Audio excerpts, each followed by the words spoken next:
Hi friend, welcome to Light Education. हम आप लोग के सामने लेसन प्लान लेकर आए हैं, जो कि कौन के आज हम लेसन प्लान लेकर आए हैं, जो कि हर एक पॉइंट को हम अच्छे से डील करेंगे। फर्स्ट ऑफ ऑल में हम ऐसे देखना चाहते हैं कौन।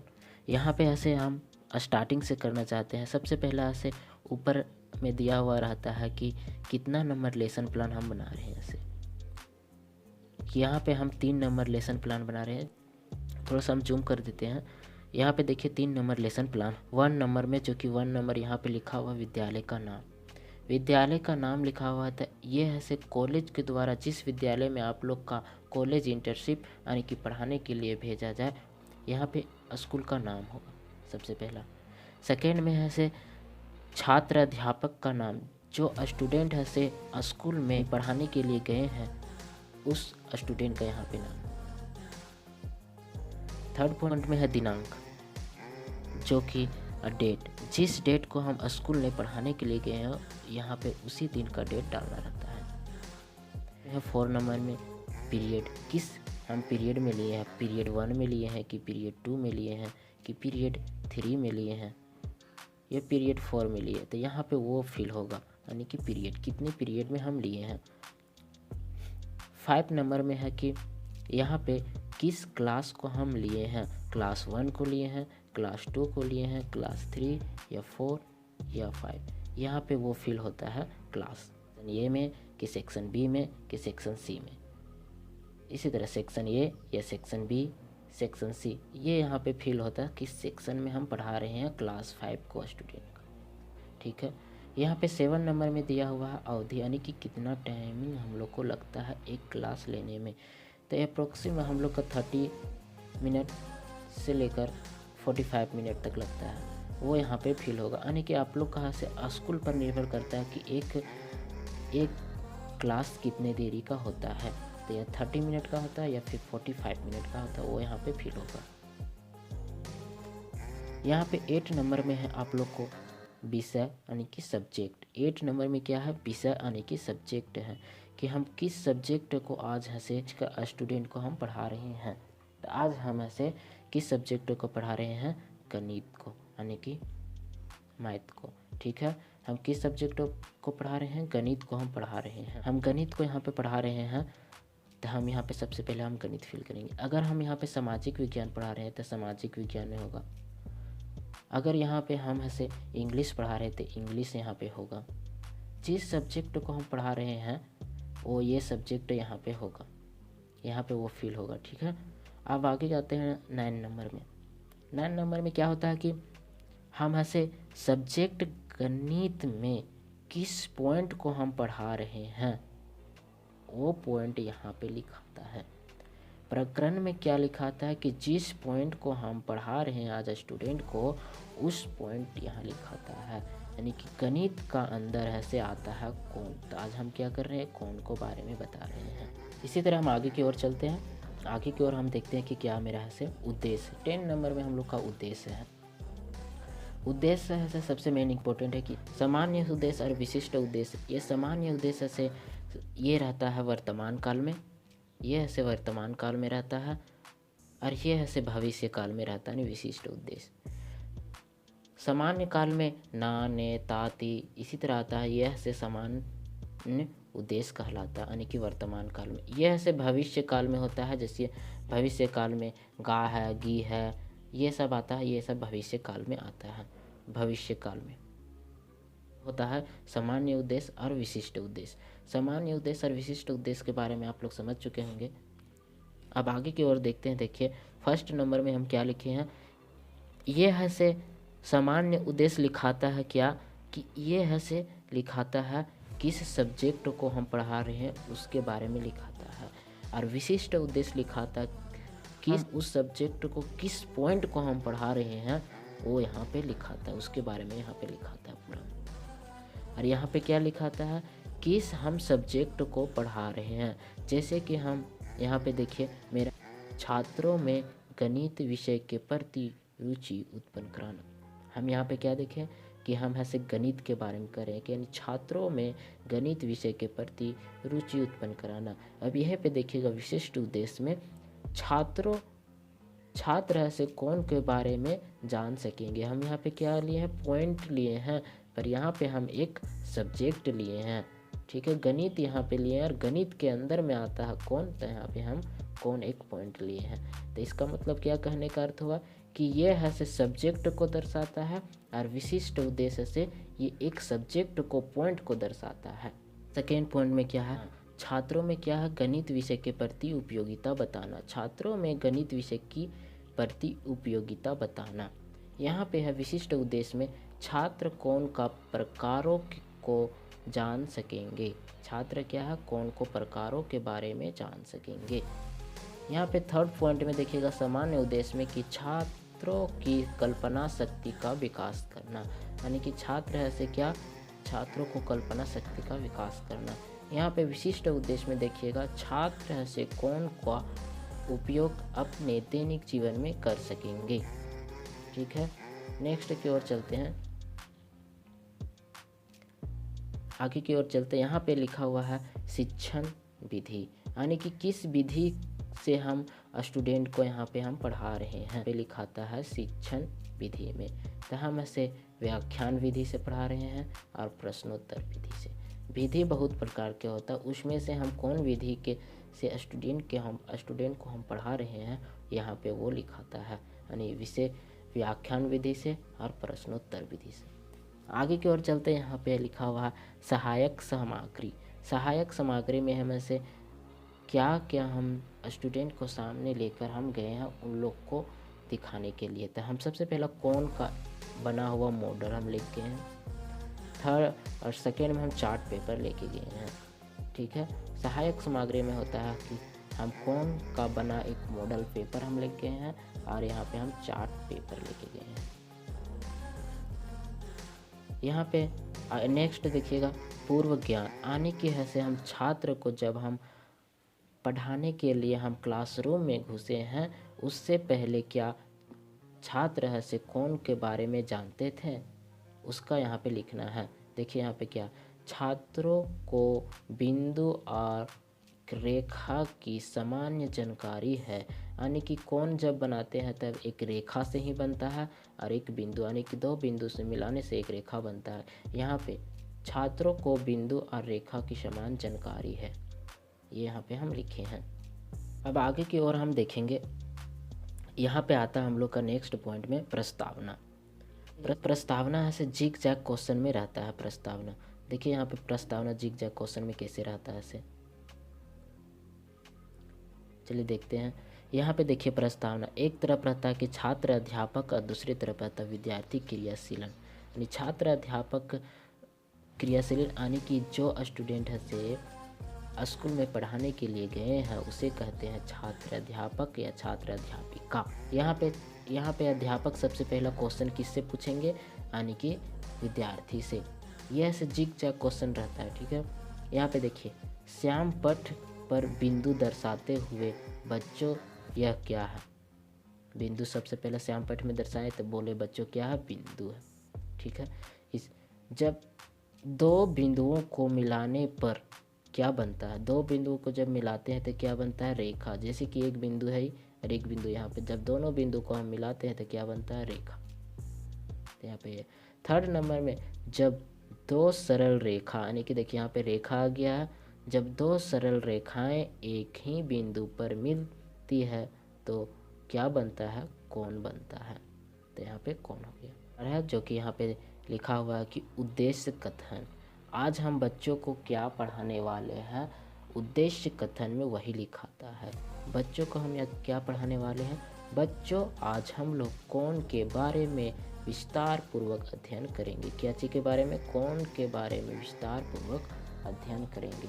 तो उद्देश्य कथन में यही लिखा था, जिसके बारे में हम अध्ययन करते हैं उसी को लिखते हैं। जैसे बच्चों आज हम लोग कोण के बारे में विस्तार पूर्वक अध्ययन करेंगे। आगे की ओर देखते हैं हम लोग, नेक्स्ट यहाँ पे चलते हैं। अब हम लोग के मेन कार्य आ गया, जो कि यहाँ पे रहता है हम लोग का। सबसे पहला में समझिएगा, ऊपर जो लिखा हुआ है वो समझने का प्रयास कीजिएगा, उसका बाद क्लियर हो जाएगा, तो उसका बाद लेसन प्लान बनाने में कोई दिक्कत नहीं आप लोग को होगा। सबसे पहला यहाँ पे देखिएगा कि यहाँ पे थोड़ा सा हम जूम कर लेते हैं ताकि आप लोग को क्लियर दिखे।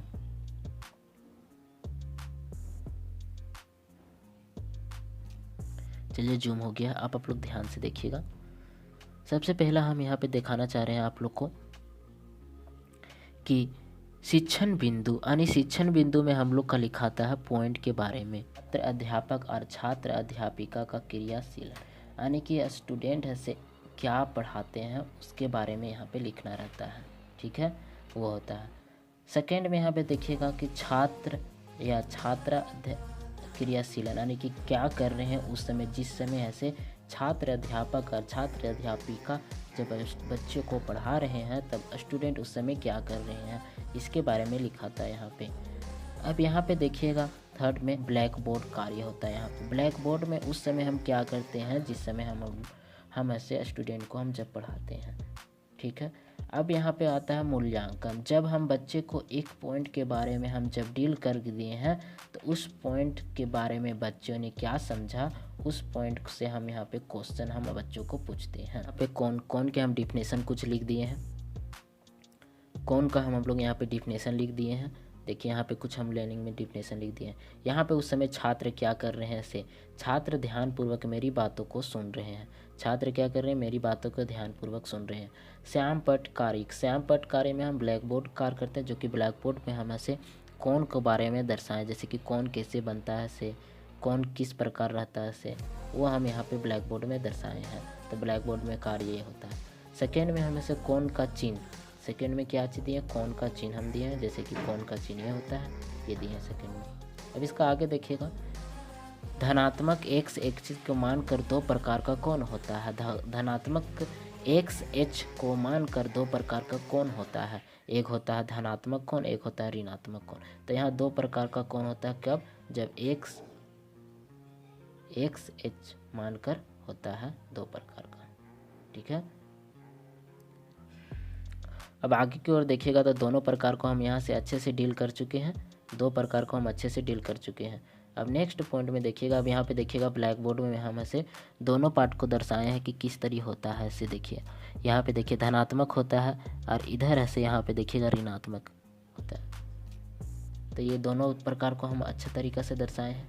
अब नीचे की ओर देखिएगा, नीचे की ओर हम क्या दर्शाए हैं, ऐसे नीचे के देखिए कि कौन का प्रकार हम यहीं पे दर्शा दिए हैं, ताकि नेक्स्ट पेज में हम, अगर इस पेज में हम लोग का अच्छा से फील नहीं हो पा रहा, अच्छे से हम लोग नहीं दे पाए, तो हम लोग नेक्स्ट पेज की ओर चल सकते हैं। देखिए यहाँ पे हम नेक्स्ट पेज की ओर चले हैं, नीचे देखिएगा नेक्स्ट पेज की ओर हम आ गए। नेक्स्ट पेज में है भी मेरा भी इसी तरह लिखा हुआ रहेगा, जैसे कि यहाँ शिक्षण बिंदु यहाँ पे लिखा हुआ रहेगा,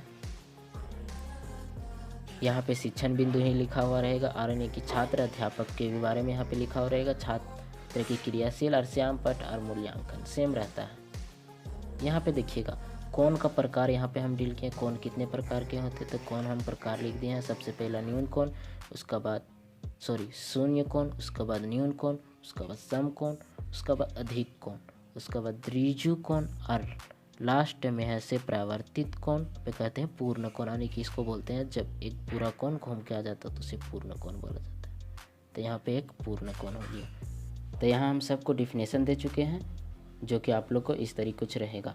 यहाँ पे देखिएगा फिर उसी तरह हम कुछ कार्य किए हैं, जो कि यहाँ पे देखिएगा कि छात्र उस समय क्या करे, जब हम कौन को प्रकार को पढ़ा रहे हैं तो छात्र ध्यानपूर्वक मेरी बात को सुन रहे हैं। फिर यहाँ पे नीचे और देखिएगा कि छात्र ध्यानपूर्वक श्यामपट की ओर भी देखेंगे, यानी छात्र ऐसे मेरी बातों को ध्यानपूर्वक सुन रहे हैं, छात्र ऐसे श्यामपट की ओर देखेंगे। अब यहाँ पे देखिए कौन के बारे में हम बता रहे हैं। फर्स्ट में ऐसे शून्य कौन लिखे तो शून्य कौन कैसा होता है उसके बारे में हम दर्शाए हैं। यहाँ पे ऐसे न्यून कौन कैसा होता है उसके बारे में दर्शाए हैं। थर्ड नंबर में सम कौन के बारे में दर्शाए हैं। फोर्थ नंबर में ऐसे अधिक कौन के बारे में दर्शाए हैं। और इसी तरह से फिफ्थ नंबर में सरल कौन के बारे में दर्शाए हैं। और यहाँ पे 6 नंबर में ऐसे प्रावर्तित कौन के बारे में दर्शाए हैं। और लास्ट में हम लोगों से संपूर्ण कौन के बारे में दर्शाए हैं। तो मूल्यांकन के बारे में, मूल्यांकन क्या लिखा था, मूल्यांकन में कैसे लिखा था, वो उसके बारे में हम देखते हैं। चलिए देखिए यहाँ पे मूल्यांकन है, ठीक है, यहाँ पे मूल्यांकन है, मूल्यांकन है के बारे में हम लोग दर्शाते। देखिए यहाँ पे मूल्यांकन है, मूल्यांकन के बारे में हम लोग बताते हैं। देखिए यहाँ पे ऐसे हम इतना पॉइंट हम इसमें डील किए हैं। इस अथी में हम तो इसका लिखना है। यहाँ पे देखिए मूल्यांकन में क्या लिखा हुआ है, से थोड़ा सा हम जूम करके आप लोग को बताते हैं। मूल्यांकन में क्या लिखा हुआ है, से मूल्यांकन में क्या लिखा हुआ है कि कौन के कितने प्रकार होते हैं। यानी कि हम एक छोटा सा क्वेश्चन हम बच्चों से पूछते हैं कि जैसे कि इतना पॉइंट हम डील कर चुके हैं, तो इस पॉइंट से हम कुछ एक क्वेश्चन हमको बच्चों के मूल्यांकन में, मूल्यांकन हमेशा से पॉइंट के नीचे लिखाता है। यानी कि जब मेरा चैप्टर समाप्त या अध्याय समाप्त हो जाता है, तो उससे अध्याय से नीचे हम लोग का लिखाता है मूल्यांकन। एक मूल्यांकन देखिए यहाँ पे सेकेंड नंबर क्वेश्चन दिया हुआ, एक मूल्यांकन ऐसे फर्स्ट नंबर में हम सेकेंड पेज में ये है और फर्स्ट पेज में एक हम लोग का यार मूल्यांकन है, क्वेश्चन है। इसी तरह आप लोग का क्वेश्चन बनाना। अब लास्ट में देखिएगा, लास्ट में ऐसे क्या है, पुनरावृत्ति। यानी कि बच्चों को जब हम कौन के बारे में अच्छा से बता दिए हैं, तब उसके बारे में हम लोग कुछ क्वेश्चन बच्चे से पूछते हैं। पुनरावृत्ति वही होता है। देखिए यहाँ पे पुनरावृत्ति में फर्स्ट क्वेश्चन बच्चों से पूछें कौन क्या है। सेकेंड में हम लोग पूछे हैं कि कौन का प्रतीक क्या है। थर्ड क्वेश्चन में हम लोग पूछें शून्य कौन किसे कहते हैं। ये हो गया पुनरावृत्ति। यानी बच्चों से जैसे ही अध्याय समाप्त हो जाता है, वैसे ही बच्चों से हम कुछ क्वेश्चन करते हैं, तो वो है से यहाँ पे पुनरावृत्ति में वो होता है। अब इसका बाद नेक्स्ट पॉइंट देखिएगा। नेक्स्ट पॉइंट में होता है कि श्यामपट्ट सारांश। यानी कि हम से जिस समय बच्चों को हम डील कर रहे थे कौन के बारे में, तो उस समय हम से ब्लैक बोर्ड पर क्या क्या हम दर्शाए हैं। तो सबसे पहला हम कौन लिखे थे ऊपर में, उसका बाद कौन को प्रकार लिखे, जो कि हम कौन के प्रकार के पूरा एक एक पॉइंट हम लिख दिए हैं। एक एक पॉइंट जो कौन के प्रकार कितना होते हैं, 1 2 3 4 5 6 7 हम यहाँ पे लिख दिए हैं ब्लैक बोर्ड पर। सबसे पहला न्यून कौन, तो उसका बारे में हम यहाँ ब्लैक बोर्ड पर, यानी कि जितना भी ब्लैक बोर्ड पर हम सारांश यानी कि पूरा लिखे हैं, वो ब्लैक बोर्ड में यहाँ पे लिखाता है कि कितना हम ब्लैक बोर्ड में लिखे हैं, वो यहाँ पे लिखाता है। नेक्स्ट पॉइंट की ओर चलते हैं। नेक्स्ट पॉइंट में आता है कि यहाँ पे मूल्यांकन यानी कि पाठ योजना समाप्त के बाद, यानी जब हम कौन के समाप्त कर चुके हैं, तो उसका बाद बच्चों से हम कुछ पूछते हैं कि बच्चों क्या आप लोग कौन को समझ चुके हैं। तो बच्चों क्या बोलेंगे, हाँ या नहीं। फिर से हम रिवाइज कराएंगे। अगर बच्चों हाँ बोले तो मूल्यांकन में क्या लिखना, वही मूल्यांकन में क्या लिखना, पाठ योजना समाप्ति के बाद, यानी कि लिखना है कि जब बच्चों को पाठ समाप्त हो जाता है, यानी कौन हम पढ़ा चुके हैं, तब बच्चों से रिस्पॉन्स क्या देंगे कि हाँ हमको कौन के बारे में अच्छा तरह से समझ में आ गए। तो यहाँ पे हम लोग क्या लिख सकते हैं कि बच्चों को कौन के बारे में समझ में आ गया है। या तो फिर हम क्वेश्चन भी डाल सकते हैं यहाँ पे, जैसे कि हम यहाँ पे क्वेश्चन डाले हैं, कौन का चित्र या कौन के प्रकार के बारे में बताएं। ठीक है, अब क्वेश्चन भी यहाँ पे डाल सकते, नहीं तो कह सकते हैं कि बच्चों से कौन को अच्छा तरीका से समझ चुके हैं। अब आगे की ओर चलते हैं। लास्ट पॉइंट मेरे पास है, जो कि यहाँ पे गृह कार्य होता है, यानी कि घर का कार्य, होमवर्क जो दिया जाता है। तो बच्चों से होमवर्क का हम क्या दिए हैं, यहाँ पे फर्स्ट में होमवर्क दिए हैं, जिस कोण का मान 180 डिग्री होता है उसे क्या कहते हैं। फर्स्ट क्वेश्चन मेरा है। सेकेंड क्वेश्चन क्या है कि अधिक कोण किसे कहते हैं। सेकेंड क्वेश्चन क्या है, अधिक कोण किसे कहते हैं। थर्ड नंबर क्वेश्चन क्या है, परावर्तित कोण वृहत कोण किसे कहते हैं, यानी परावर्तित कोण किसे कहते हैं। थर्ड नंबर में क्वेश्चन में है। यहाँ पे ऐसे ये लेसन प्लान समाप्त हो जाता है। लास्ट में गृह कार्य तक दिया जाता है, उसके बाद लेसन प्लान समाप्त हो जाता है। लास्ट में एक पॉइंट देखिएगा नीचे दिया हुआ कि यहाँ पे छात्र अध्यापक, यानी कि जो छात्र अध्यापक इस कोण के बारे में पढ़ा रहे हैं उसका सिग्नेचर यहाँ पे होगा, और यहाँ पे पर्यवेक्षक का सिग्नेचर होगा, यानी सुपरवाइजर कर सकते हैं, या जो है से टीचर आप लोग को देख रहे हैं कि कैसा पढ़ा रहे हैं उनका यहाँ पे सिग्नेचर होगा। ये यहाँ पे होता है। और यहाँ पे देखिएगा आप लोग ऐसे हम आप लोग से यहाँ पे 3 क्वेश्चन हम आप लोग को होमवर्क में दिए थे, जो कि बच्चों को दिए थे। यहाँ पे हम 4 क्वेश्चन भी दे सकते हैं, 5 क्वेश्चन यानी 5 क्वेश्चन भी दे सकते हैं, वो अपना पर निर्भर रहता है। पर 3 क्वेश्चन से तक दिया जाता है, 3 से अधिक भी दे सकते हैं। यहाँ पे 8 देखिएगा, ऊपर में भी इसी तरह क्वेश्चन दिया हुआ है, जो कि यहाँ पे भी 3 क्वेश्चन, यहाँ पे भी हम 4 नंबर क्वेश्चन भी दे सकते हैं, 5 भी दे सकते हैं, 6 भी दे सकते हैं। पर 3 से दिया जाता है, 3 से अधिक दिया जा सकता है, 3 तक दिया जा सकता है। प्लान की जानकारी के लिए हमारे चैनल को सब्सक्राइब कर ले, और बीएड और डीएलएड की जानकारी के लिए भी हमारे चैनल सब्सक्राइब कर ले, ताकि मेरा वीडियो आप लोग को पास जल्द ही पहुँचे। Thank you for watching.